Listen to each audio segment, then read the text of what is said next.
ආණ්ඩුවේ. මල්ලි මේ පොඩි ප්‍රයිවට් ගමනක් ගිහලා යන ගමන්. ඔව් ඉතින් දැක්කේ ගොඩ දවසේ. දැන් මේ ආණ්ඩුව ගැන මොකද හිතෙන්නේ? ආණ්ඩුව ගැන මල්ලි ඉතින් අවුරුදු 76කට පස්සේ මේ පක්ෂයට බලය හිමි වුණේ. ඉතින් මේ අයටත් අවුරුදු 3ක් 4ක්වත් දෙන්න ඕන නේද? ආවා විතරයිනේ. මොකක් හරි කරා කියලා හිතෙනවා. අනිවාර්යෙන් කරයි කියලා හිතනවා. මේ යන විදිහ හොඳයි මට නම්. ඔය වුණාට දැන් ඔබතුමා ඉන්නකට නම් කිව්වේ ෂර්ලොක් හෝම්ස් වගේ තමයි මේ කවුද? දැන් ඔය පොලිසියේ ඉන්න ශානි අබේසේකර මහත්තයා. ඔව්. ඒ වුණාට දැන් මේ පොලිසියම පොලිස්පතිතුමා හොයනවා. මල්ලි ඉතින් ලංකා ඉතිහාසයේ ප්‍රථම වතාවට තමයි පොලිස්පති කෙනෙක් පොලිසියට බය හැංගිලා ඉන්නේ. ඉතින් මම හිතන්නේ තියෙන ආරංචි විදියට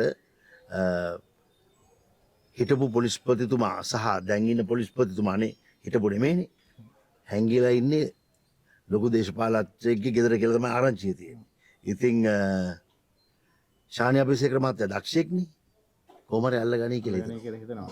ඔය දැන් ඉදිරියේදී ඡන්දෙකුත් එනවා. ඔව්. සූදානමක් තියෙනවද මොකද්ද? මේ ටික නම් කලා කටයුතු තමයි කරන්නේ. මේ ටිකේ ඡන්ද වලට ඉන්වෝල්ව් වෙන්නේ නැහැ. ඔය දැන් මේ පෙරේදා මේ රනිල් වික්‍රමසිංහ මහත්මයාත් විශේෂ සාකච්ඡාවක් පැවැත්තුවා. අල් ජසීරා එකේ. අල් ජසීරාත් එක්ක. මොකද්ද ඒ ගැන හිතෙන්නේ? ඒක නම් මල්ලි එතුමා තමයි මට සමාව දුන්නෙත්. මේ අර්ධ සමාවක් හරි දුන්නේ. නමුත් ඒ සම්මුඛ සාකච්ඡාවේ නම් සාර්ථක නැහැ කියලා තමයි කියන්න වෙන්නේ.